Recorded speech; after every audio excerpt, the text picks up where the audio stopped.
Depuis 1990, il en est sorti plus de 16 millions des chaînes d'assemblage de Renault. De qui s'agit-il? Je parle bien sûr de la star de la gamme, la Renault Clio. En 2019, c'est la 5e génération qui a été présentée par le Losange et on s'est tous dit à l'époque qu'il y avait finalement très peu de différence avec la 4e génération. Mais aujourd'hui, le constructeur nous invite à découvrir la version restylée de la 5e génération. Eh bien moi je vous le dis, c'est aujourd'hui qu'on découvre la véritable nouvelle Clio. Il y a beaucoup de différences et je vous invite à me suivre pour les découvrir.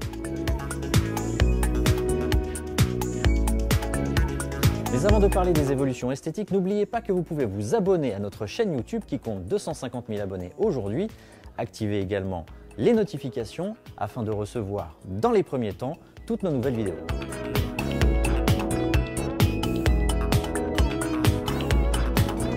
Regardez donc cette proue, elle n'a plus rien à voir avec l'ancienne. Alors on note tout d'abord évidemment l'apparition du nouveau logo, baptisé Nouvelle Ère.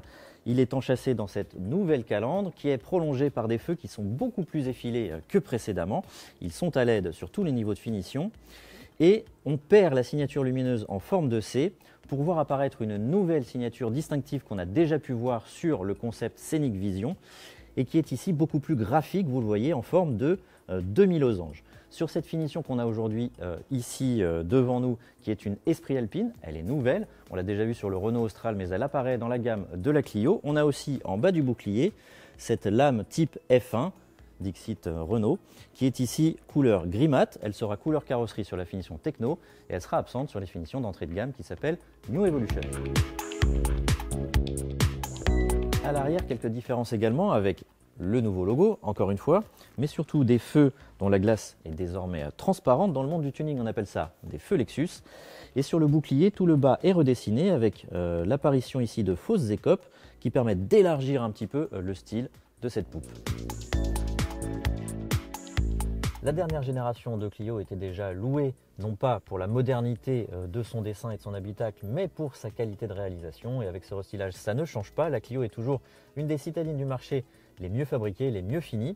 Alors ce qui change avec le restylage, ce sera tout simplement un combiné d'instrumentation qui va être 100% numérique sur tous les niveaux de finition. Il mesurera soit 7 pouces, soit 10 pouces sur les versions hautes. Et on aura aussi dans l'habitacle l'apparition de matériaux issus du recyclage, par exemple sur la planche de bord, mais également sur les sièges.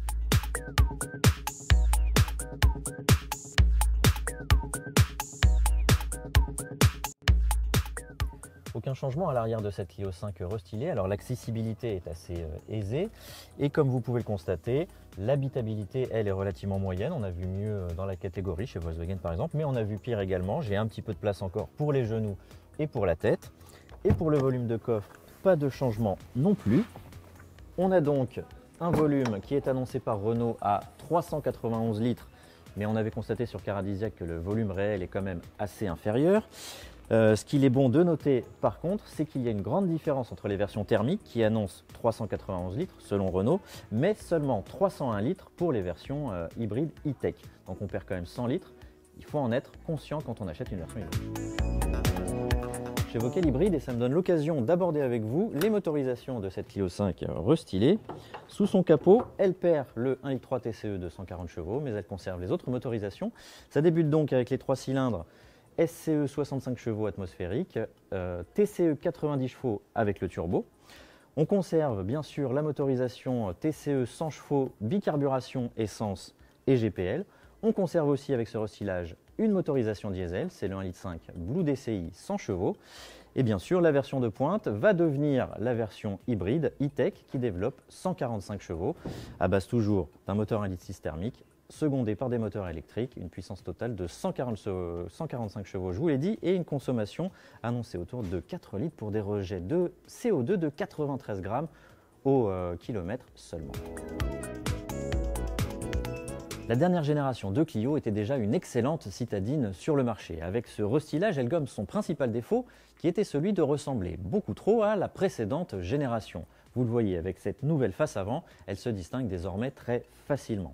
On ne connaît pas encore aujourd'hui les tarifs de cette version restylée. Nous les connaîtrons au milieu du mois de juin, en même temps que l'ouverture des commandes et les premières livraisons interviendront au mois de septembre 2023.